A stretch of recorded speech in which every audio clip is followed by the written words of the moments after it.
We'll give people another minute.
Hello, everyone. We only have 3 voting members, executive committee members in the room, so I'm giving people a few extra minutes. Chelsea, how many more do we need? 1, 2, 3, 4, 5. There's 6 total. And we have 4? We have 3. We have 3. Okay. Sandy, Leslie, and Dr. Ryan. Okay, I know George was planning on joining us. I can text him real quick. And Bud is usually good. Chelsea, I know that Elisa and Kevin are off. So I don't know if they have their alternate attending or what. I'll try to text them now too. Okay. That would be great. It looks like the folks we are missing are, Commissioner Marlin, Mayor Budd, Michael Miller or Dr. Story, and then it sounds like Elisa's out of office. Great. I just sent George a text message asking if he can join us now. Wonderful. Thank you. Sure.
George is on his way.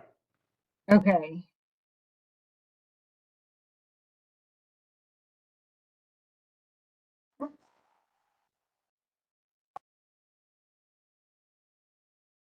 I don't have Kevin listed as an executive committee member.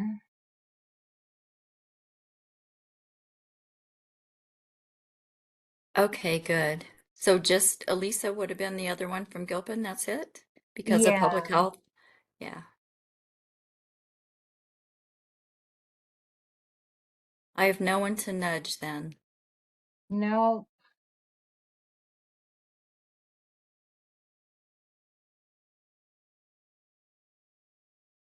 3, 4. I think as soon as George gets here, we can start. I agree. Once we hit that tipping point of 4, we're good to go. I actually believe we are at 4. We've got Commissioner Dahl Kemper, Commissioner Hollingsworth, and then Michael Miller and Dr. Tim Ryan with us right now. Great. Why don't we go ahead and get started? Because I bet, by the time we work through the agenda, Chelsea, and kind of the logistics, we'll have George with us too. Okay, sounds good. So hello everyone, my name is Dr. Chelsea. I serve as the program manager for the Region 10 Opioid Abatement Council, also referred to as GROC or Gateway to the Rockies. This is our executive committee meeting. We're going to do some attendance, quorum, general updates, and then we're going to talk about the 2 revise and resubmit applications from Monday, May 12th, and then we'll talk about our next meetings. So Commissioner Dahlkemper is here. Commissioner Marlin is not. Commissioner Hollingsworth is here. Did Mayor Bud sneak in? No.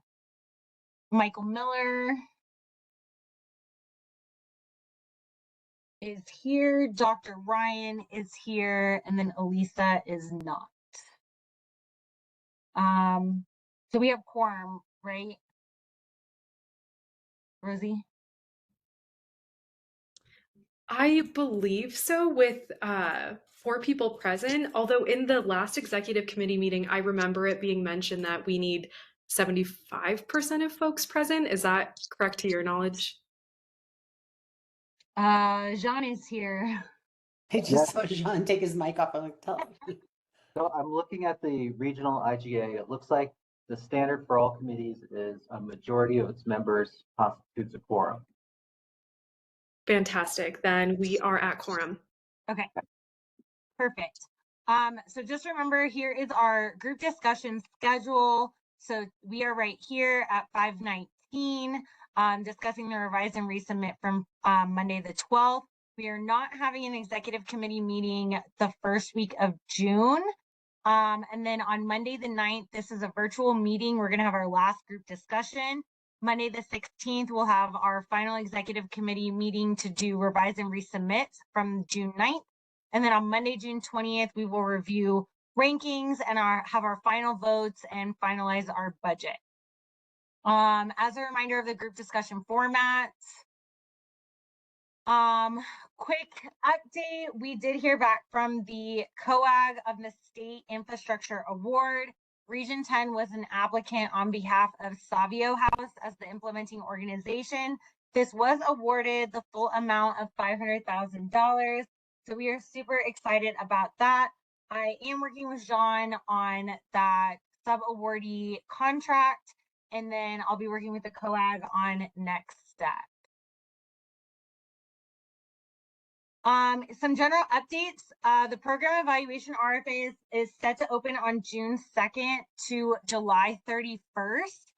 I hope to have descriptives and recommended scoring applications to the executive committee at the August 4th meeting. And then we will have a full group discussion and award decision on August 25th. I just wanted to verify some of those more specific information. I think this is initially set to 1 year, but we can push this out to 2 years because the scope is lean and focused. Evaluation is largely developmental or formative, and they'll be working with a partner experienced in health program evaluation, aka me. So I'm doing a large bulk of the pre-lifting for this. And then who did we want to be? I guess I'll stop there. Are we okay with me pushing that out to a 2-year instead of a 1-year evaluation? I kind of want to keep it at 1 to see how it goes. I don't know how we might word that. I hate to award for 2 and then be like, haha, do we really need to do that and expend that much money? So we would be spending more money if it was just a 1 year. You mean per year? No, it's $120,000 for 2 years. But it's already 2 years, or you're just No, putting it's that in already as your 1 year. proposal. It's And already 1 year 1 year. costs how? And 1 year is how much? 120,000. Right. So I don't know if it was 2 years, if it was 1 year. Because it would be $120,000 over a 2-year period, not $120,000 over a 1-year period. Okay, so that wasn't clear to me. So you're saying the same amount of money, but have it be a 2-year period? Yes. And then I saw Michael Miller. Yeah, just to clarify Commissioner Hollingsworth's point there around wanting to see how it's going at the year mark. I assume that we could have some sort of analysis available for review of the first year at the end, right? Oh, absolutely. It is. Okay. Yeah, they would have a summative quarterly report, but at the end of the year, they would have a full blown evaluation. Commissioner Del Kemper? Thank you for clarifying that, because I also agree that those quarterly reports are going to be so important in terms of catching any issues that come up, providing support that may be needed, even readjusting if something unexpected arises. But Chelsea, let me ask you this question. If they're going to do a full-blown evaluation at the end of year one, how would it look different with the 2-year with the additional year extension at a lesser cost? It just leaves more room for like adjusting the logic model, adjusting our variables, what it is we want to collect, capacity building with the applicants so that we can get more done, and get more of a solid ground versus if they just do 1 year, we might not have the right variables being collected in the first year and we have to adjust. And the I think- reason, Mhm. oh, go ahead. No, I apologize. I'm sorry. I'm going to cut my mic. I'm sorry. Initially it was $120,000 for 1 year, assuming that the evaluator would do most of the work, but I'm doing a lot of the heavy lifting and organization for them. They're doing more of a meta evaluation of all of our smaller evaluations, and more of a process evaluation, which is also just less work. That's why I said the scope is lean enough and they're working with someone experienced enough that we could stretch it out to 2 years. Am I also correct in saying that I may have heard you note that the inputs are getting organized and kind of in alignment that first year to ensure that we're measuring the right components, and then we hit it hard the second year, which then becomes sort of our baseline year from which we have more focused, structured, qualitative and quantitative data? Yeah, and that also came out of, I'm in a subgroup with the COAG for the state data dashboard, and they don't have metrics of like what they want to be collecting from implementing partners. So that was also why in discussing with their evaluation team, I thought pushing it out a second year would just give us more robust data, and create a better picture, because I could come up with metrics and then the state is going to change those metrics in 6 months. And so then we have to adjust course. We have to do that capacity building with the with the awardees. So I think we can get 2 years.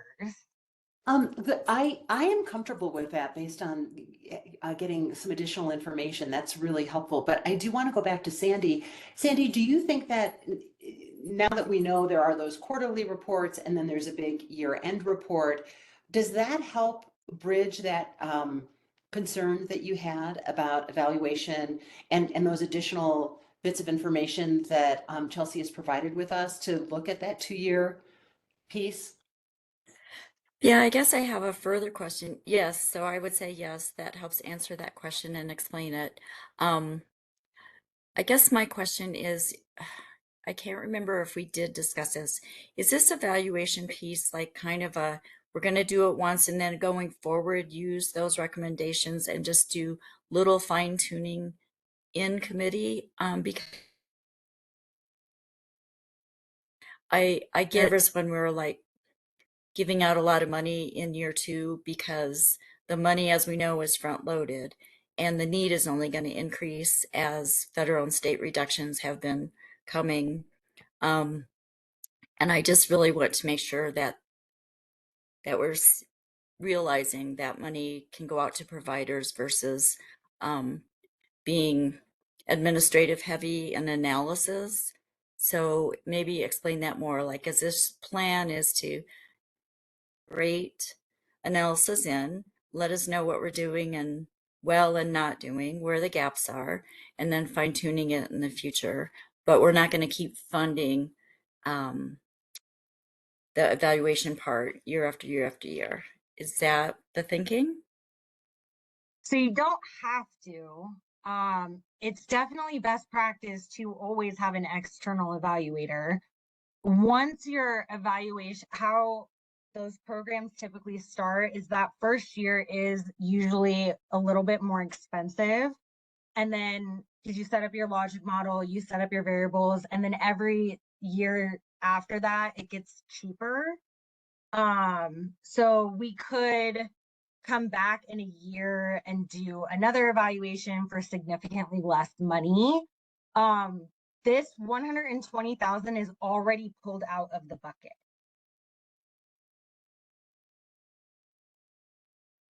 All right. Yeah, because I know, it's not an apples to apples, but like counties have to do an annual audit, and once you're good and you're doing well, then the cost stabilizes over time. But it is good to have an external. So I'm good with it for the two. If you can get the, if we post it and we get people to do that.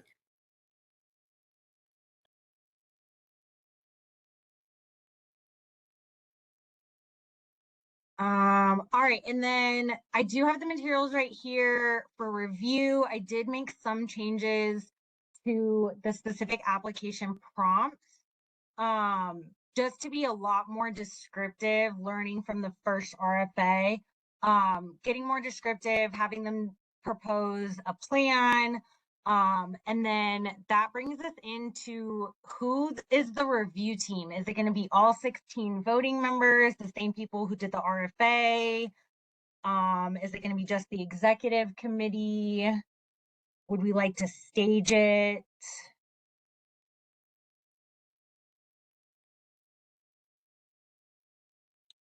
And I'm sorry, you're saying the review team for the external evaluator. Yeah, Got it. for those applications. For the RFA applications? Yeah, for Okay. specifically the program evaluation. I lean toward the executive because it's fewer people, and the more you add, the longer it takes, and the more like someone misses a meeting and then they add some comment they think is new, but but it's not. I think just for efficiency, I suggest the executive.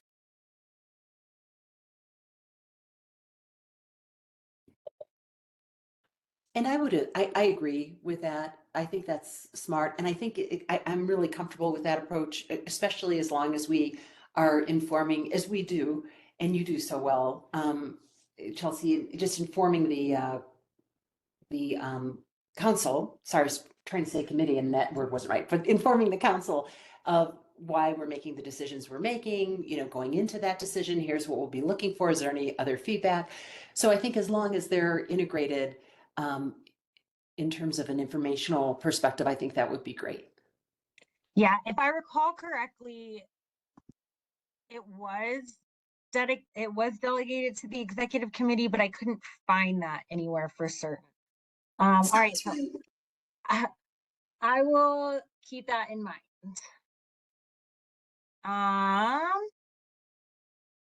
John. Sorry, I don't recall that delegation. I think we might want to put it on an agenda and ask for it. And I do Okay. support asking for it. Okay, I will throw that on the June 9th meeting.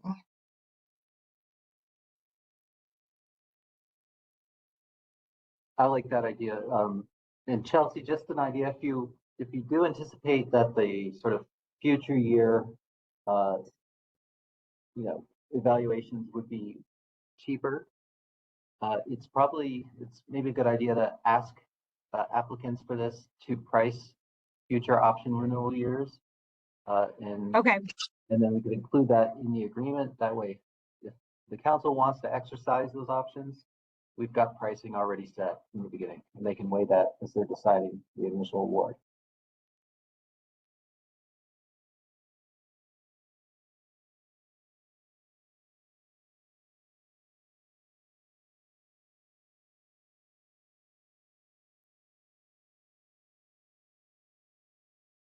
okay. I will get that added into the Civic Plus form.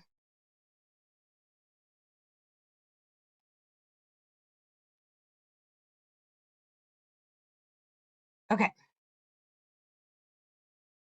So just remember, if voting to advance now is not a final commitment, all applications advanced from group discussion or revise and resubmit will go through a final review on June 23rd. Voting not to advance now is not technically a final denial of an application. On June 23rd, you can motion to partially fund or conditionally fund. And that brings us into our first revise and resubmit. So I'm going to put 5 minutes on the clock for me right now. So Denver Recovery Group is asking for $618,000 and $618,082.96. The project aims to enhance access to outpatient services, including telehealth options for individuals with substance use disorder in Clear Creek and Gilpin counties, where there are currently no buprenorphine prescribers. The initiative includes a focus on MAT and aims to serve a diverse population, including those on Medicaid. The revise and resubmit, please provide a comparison chart of services across Clear Creek, Gilpin counties and how your services outlined in the proposal supplement those services. We appreciate the opportunity to clarify how our proposed opioid treatment medication unit in Idaho Springs and expanded services in Lakewood supplement rather than duplicate existing services, specifically the JCMH mobile MAT van. So the model of care is virtual versus in person. They are different medications that are being delivered, so that could potentially be different populations of people. Prescribing authority is different. It's telepsychiatry for medication currently versus seeing someone in person. The mobile van rotates between sites versus having a permanent site in Idaho Springs, and the expansion in Lakewood. It's dosing and supervision. It's an induction and prescription only, so patients have to go to a pharmacy to fill. Where this is supervised dosing and supervised take-home dosing. So again, I think it serves a different level of care. Regulatory oversight is state practice versus federally regulated. Integrated into the mobile model versus a full service weekly individual and group counseling. So there are counseling services versus you just go and pick up your prescription. Limited to outpatient, direct medication delivery to the Gilpin County Jail and same-day post-release linkage. This is a one to 2 day a week per county versus, again, 7 days a week, early morning, expanded evening hours. And then there is a narrative on how they strengthen those services. Number 2, please elaborate how you came to the benchmark service numbers outlined in your proposal. We developed the service benchmarks in this proposal using a combination of local health data, internal utilization trends across comparable sites, direct service delivery experience in Clear Creek and Gilpin, expressed need from clients and partners and community stakeholders.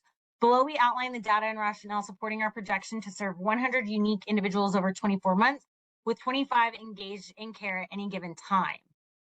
Crude overdose rate in Clear Creek, 60% of overdose deaths involved opioids. 2023 Public Health Improvement Plan identified adult mental health substance use as a top priority.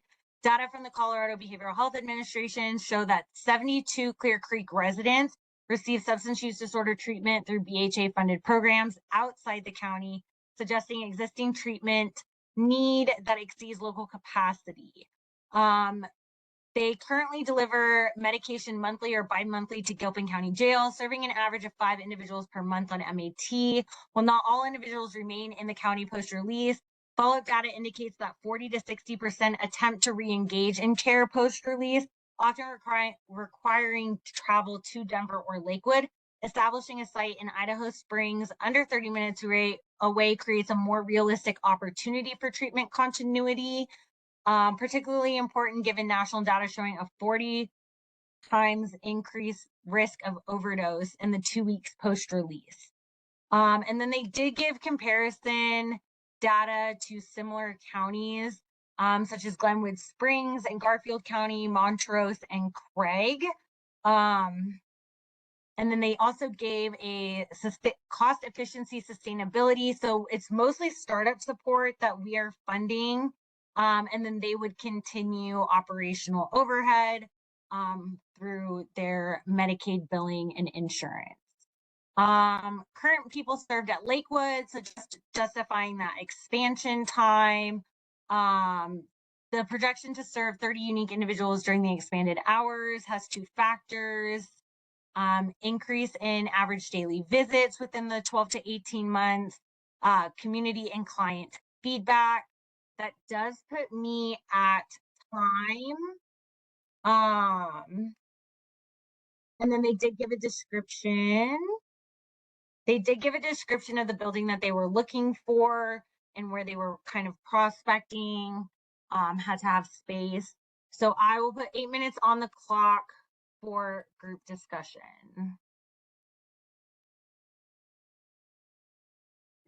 Chelsea, I have some questions, but I'm going to wait and hear what everyone else says because I was meeting on the 12th.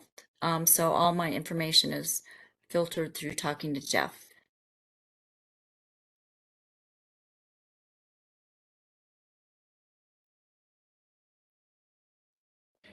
It looks like Jean's got his hand up. Sorry about that, guys. Old hand.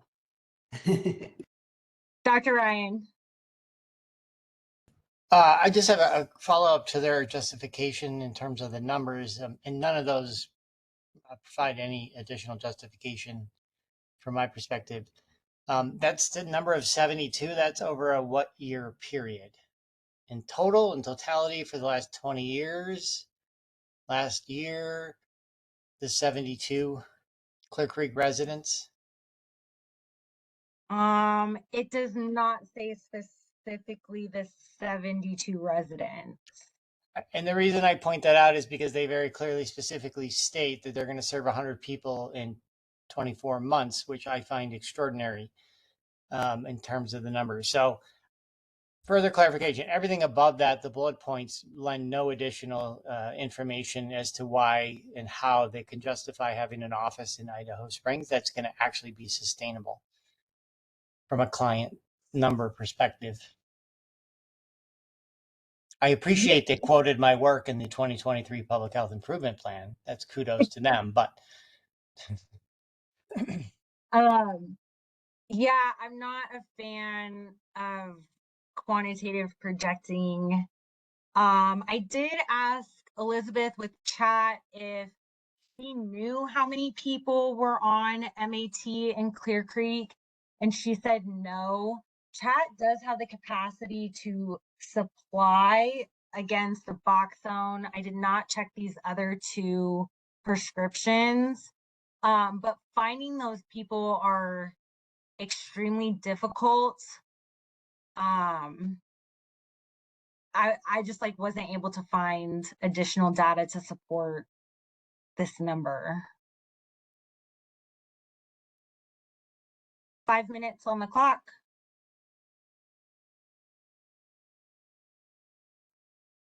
They This reference. Go ahead, Commissioner Hollingsworth. No, I was just going to say I'm waiting to the end, but I want to get in on the 8 minutes.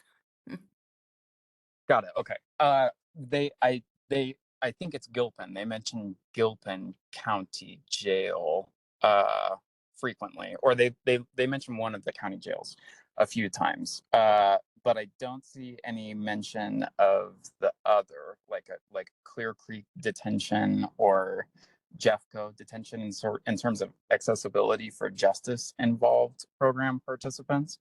I think that's a kind of a big element. And just as an endorsement of around the need for some form of accessible OTP services within kind of the western side of the region, because that difference between buprenorphine or Suboxone and methadone is really, really significant, especially around the current drug supply, because induction onto buprenorphine, if you're physically dependent on fentanyl, is currently relatively difficult due to the fat solubility, how long fentanyl stays in your system. So folks get inducted onto Suboxone or buprenorphine too early, really frequently, and they're forced into precipitated withdrawal, which usually results in a complete disengagement from care because it's very painful. That reality really indicates the necessity of methadone, for which that liability does not exist. You can give someone a methadone dose the same day that they took a fentanyl dose or the day after, whereas with Suboxone, buprenorphine, you're needing to wait a minimum of 3 days. So 3 days worth of really kind of terrible withdrawal, but likely much longer, like up to 2 weeks from your last fentanyl dose. So definitely a needed service. Not sure if I have been sold as, especially around the numbers in their R&R. Thank you. Sandy.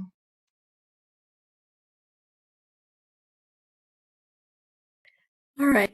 So I say that it seems like it's a needed service in the area, up in the mountain communities, but I'm not the expert on these. So Michael, thank you. That was really helpful for me to learn just even that.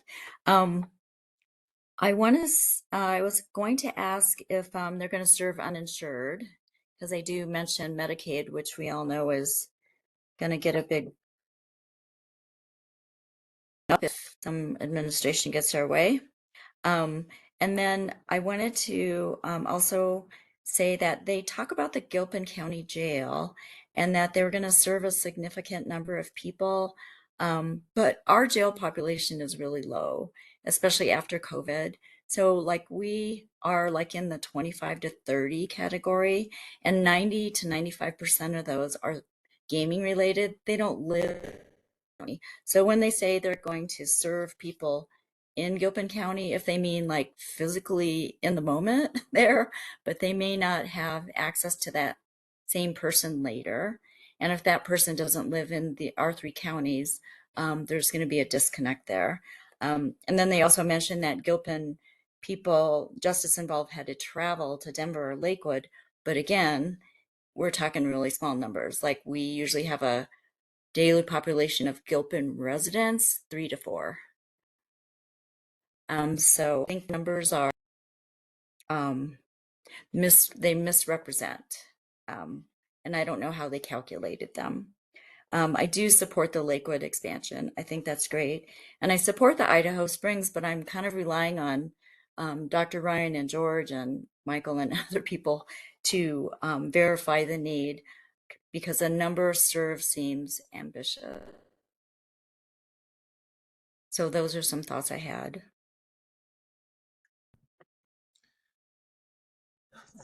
I'll share some thoughts. I I agree with a lot of what's been said. As much as I would love to see this kind of clinic show up in Idaho Springs, um, I'm not compelled by the argument that putting something in Idaho Springs helps people in Gilpin County much. I think it's just as close to Lakewood as it is to Idaho Springs from most of Gilpin County. Sandy, I see you nodding. I could see advancing this if our intent was to figure out a partial fund. I could also see down the road writing a more specific RFP to figuring out these transitions about justice involved people. What I see is they're thinking about a set of services in Gilpin County that may really benefit Clear Creek County as well. Maybe it would benefit Jefferson County as well to have them like actually interacting in our jails, etc. So I don't know. I think I could move forward with the kind of the intent to figure out the right partial fund, or I could say, actually, I'm not going to advance this, and we're going to use this information to build an RFP that kind of specifies something that's holistic.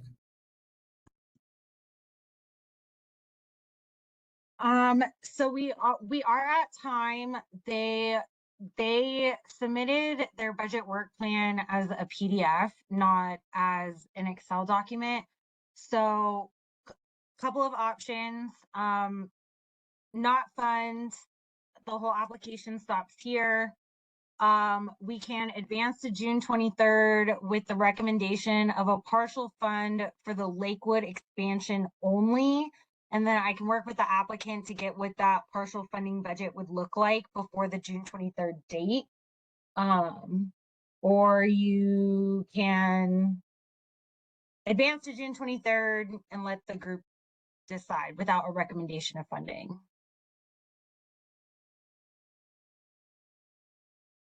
Chelsea, I want to throw out there, I think if it was a partial funding for expanding Lakewood, try the mobile mat and come up and see if they have any takers.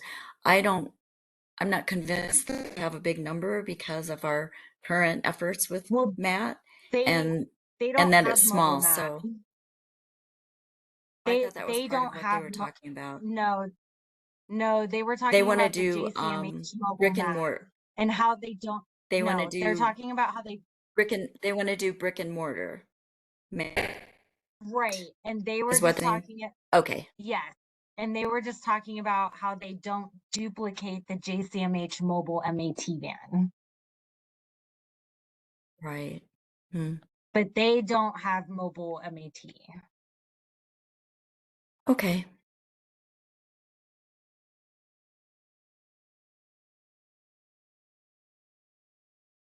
I'm looking for a motion.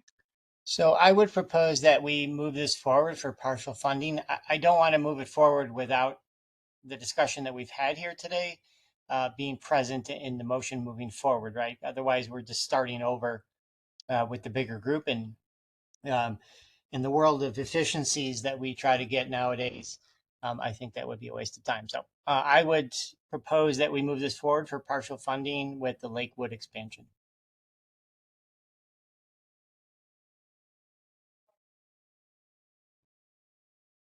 Is there a second?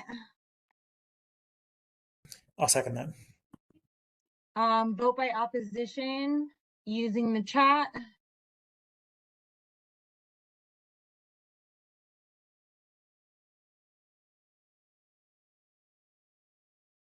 All right, so this application will advance with the recommendation of partial funding for the Lakewood expansion only.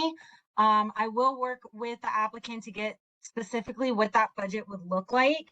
And then I will include the notes from this discussion in the June 23rd preparation materials and a link to this video with a timestamp so that full council can go back and watch it. All right, that puts us at Empower Recovery.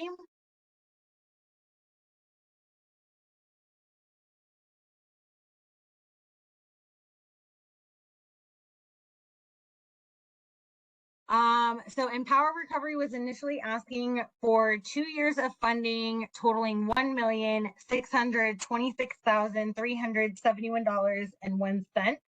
The project aims to provide transitional housing and supportive services for individuals overcoming substance use disorder and those involved in the justice system. The initiative focuses on reducing recidivism and overdose deaths through comprehensive support. They have two parts, a narrative and a budget. In the narrative, they were asked to clarify their rural outreach plan to Gilpin and Clear Creek counties. While their historical caseload has been weighted toward Jefferson County, the grant will enable us to broaden our reach across all of Region 10.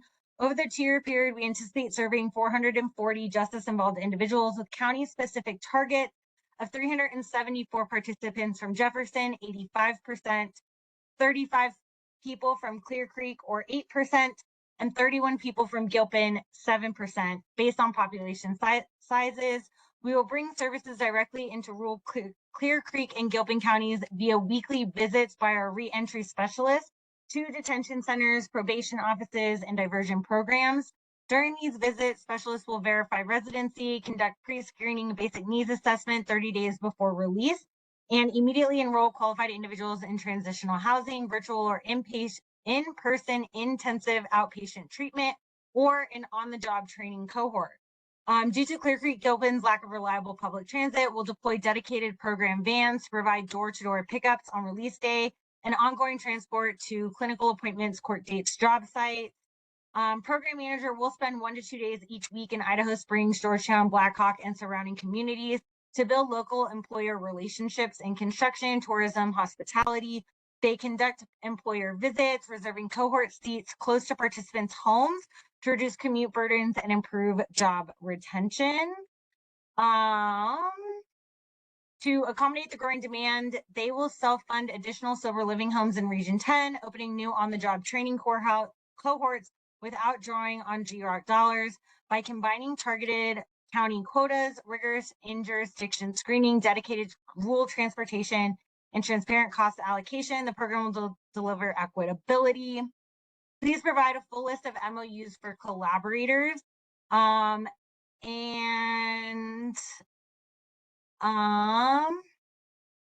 asked them about their licensing, specifically. So Empower Recovery is currently in the final stages of obtaining licensure through BHA. I did drop in a certificate this morning, so they did provide an additional license. But while they're waiting on finishing their license, they do have an interim program that aligns with the core principles of IOP. And then please provide a detailed line item budget and provide guidance on a partial funding option. And so that would bring us into the Excel. If I can change this view. And there are 3 tabs in the Excel. So the first one is a grant line item budget, where they talk about unit cost, total cost, Signal, Medicaid, what they pay, Empower, and then what is specifically from the region application based on the full budget. And then they have another nonprofit that they partner with. So that was that billing breakdown here. And then again, this was based on the full funding, 3 vans, 3 houses. And then they provided their full operational costs in tab 2. And then in tab 3, they provided guidance on partial funding right here. And I did make some notes of like what the money would go towards. There was concern over the 100% people who needed IDs, birth certificates, and cell phones. They did include a narrative that they budgeted for all 440 prospective clients to have those things, but they don't anticipate everybody needing it. They are seeking to serve the most in need, and they don't want to have to turn anyone away for any of those things. So really looking at these as a cap, they don't expect to use that fully. And then I did have to take out the 2 vans from the admin because again, that's capital. And then they did provide like what that breakdown of year 1 and year 2 would look like. 8 minutes on the clock. The floor is open.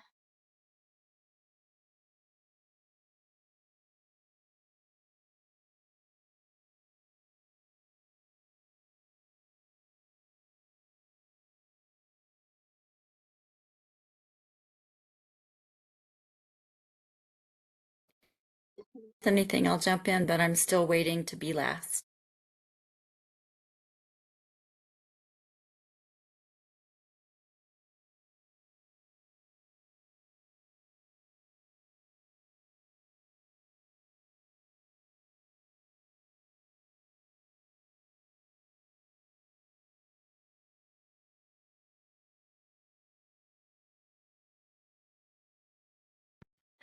Do you want me to go ahead?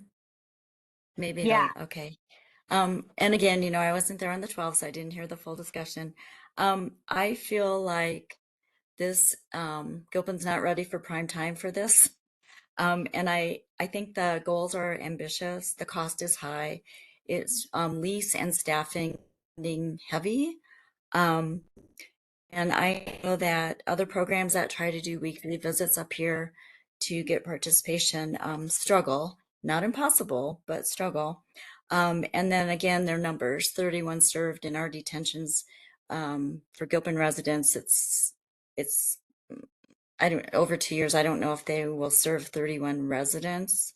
And then we do have other resources already for helping people get their documents between Jeffco Workforce, Human Services, our Veteran Services. They are all avenues to help with that type of thing.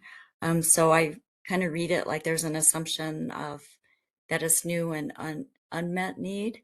And then our jail also has, between MAD and JBBS, they do a lot of things in jail that kind of cover some of these elements. I'm interested about what their thoughts are for the sober living that they're going to expand into Gilpin and Clear Creek, and what that would look like in a 2-year period. So those are all my little Anyway, I actually, well, I'll wait to hear what other people say.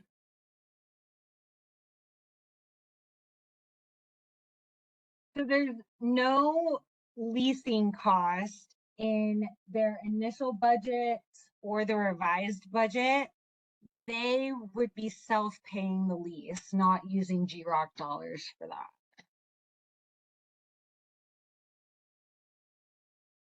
But that portion of their budget is high, even if it's not from GROC.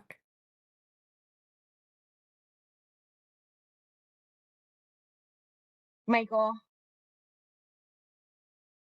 I'm seeing an MOU in their package with a separate company called Directions 5280 for peer support services, but I'm not seeing a contractual line item in the budget. Am I missing that? No, there's not a contractual line item in the budget. Okay. The other part of that is actually in their budget. It talks about, how do they mention it? Program fees for vocational participants and program fees for sober living program. And it sounds like those are associated with costs for 2 separate kinds of housing that they're proposing. But they're trying to pack a lot of stuff that I think requires really kind of individualized justification into those single line items, especially considering that they're. Are you in the original budget or the revised budget? I'm in the one with the 3 tabs, including the partial funding and full operational costs. Okay. And then which line item are you talking about? The line 20, scholarships for housing? Oh, I hadn't even got to that part yet. I'm talking about lines 15 and 16. Are you in the partial funding tab? The the Oh, full right tab. here. I see the first tab. Okay, I see. So these are the items that Michael is talking about. And then just for my clarification, the partial funding budget tab, did they submit this, or is this something that we generated for them to think about? They submitted that. Got it. Got it. Okay.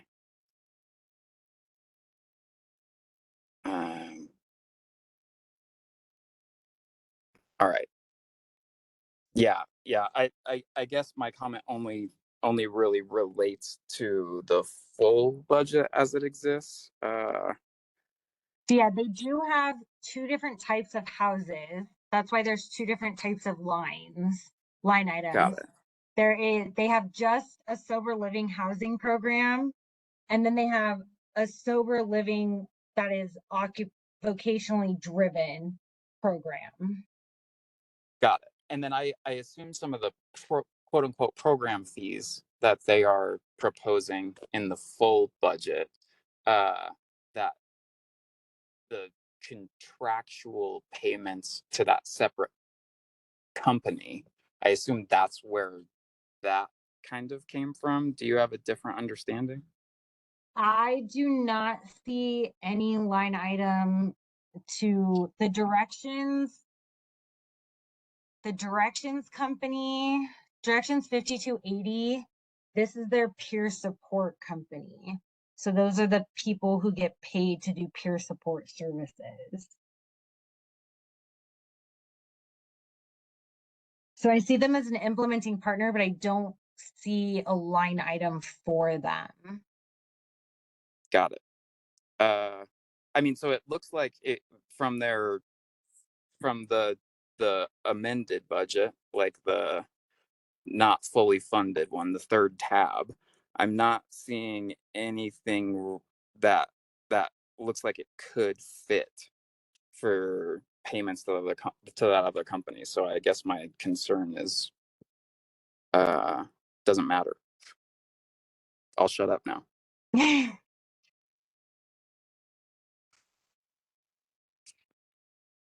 I think that MOU comes from just showing that they do have this service and that they do offer it, but not that we are paying for it. Got it. That makes sense. Thank you. There's 30 seconds left on the clock. Chelsea, in a reduced one, are they still asking for 3 vans? No, they're only asking for 2 vans.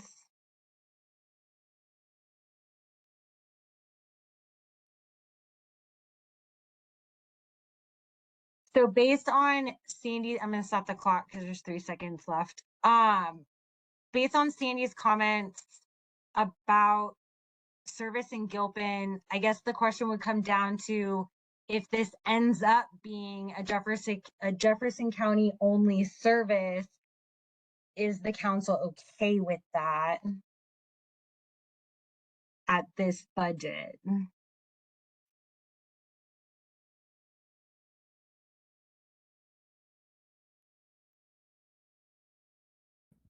Can You- you help me is make it- sure I'm understanding this budget? It's annual. The partial funding budget is an annual cost of 991,000, That would be the and 2-year period. that's 2-year. Okay. Thank you. I was trying to understand how it was partial, and that explains that. And so I'm having a hard time understanding how their proposal changed with this new budget. It was 1.6 million. So they cut out almost $700,000. And does that reduce like the number of houses that they're proposing opening up, or? Yeah. So it would be 2 instead of 3. Got it. Okay. For those of you that are in Jeffco, do you see this as expanding on what exists now or duplicating in some way from or what exists that you know of? Sandy, I'd love to defer to Michael on that one to see, Michael, if you have any thoughts. I think that the one-stop shop nature of it, especially with the voc rehab and just the, like, prioritization of folks in the justice system, like that is not very widely available. But there is absolutely those things happening separately, like recovery residences, sober living. We have quite a bit of it, but nothing in the one-stop shop kind of realm. Like I can do voc rehab at the same place I'm getting housing from, for example. Yeah, and I spoke with Kaylee, was not able to be here today, but Kaylee sits on the board of CAR, the Colorado Accreditation for Sober Living. Empower is a newer organization, but they are the only ones who are doing that, as Michael Miller called it, the one-stop shop of vocational training and the emphasis of transitional care for people in incarceration.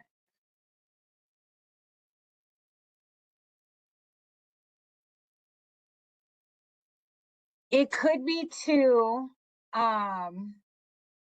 Maybe it's the right idea. It's not quite the right time, and it's not quite the right application.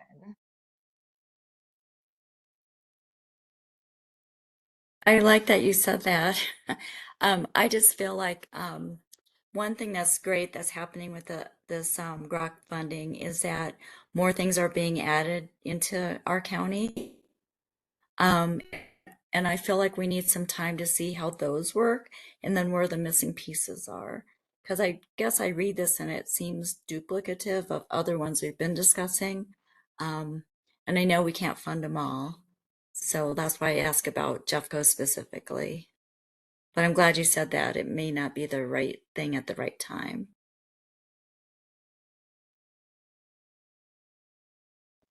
And I am comfortable with that as well. I'm sorry to interrupt, but I was just gonna say I'm looking for a motion.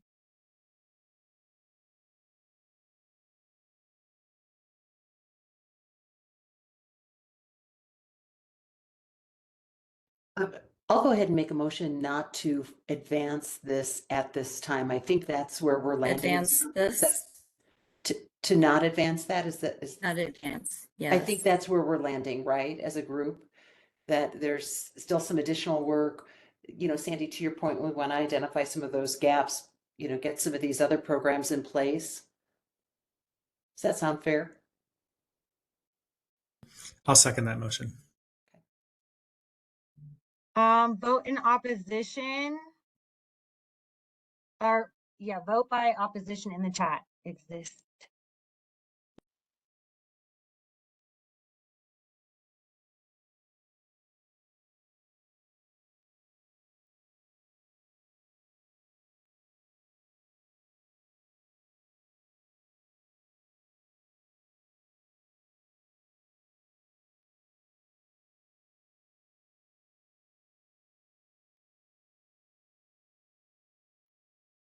All right, so this application did not advance.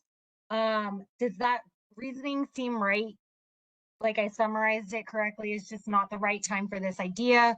We wish to see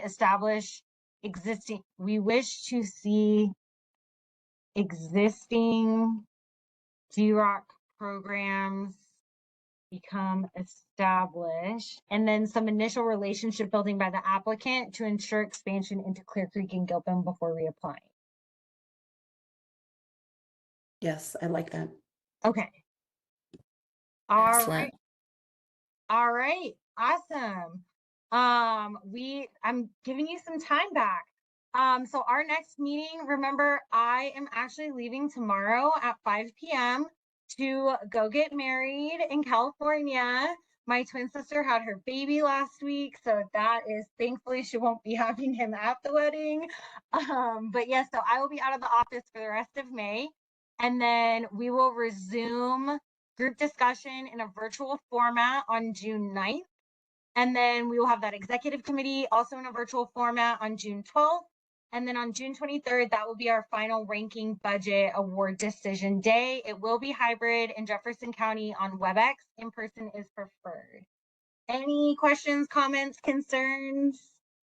No, Thank I just have to Only say, go ahead, Sandy.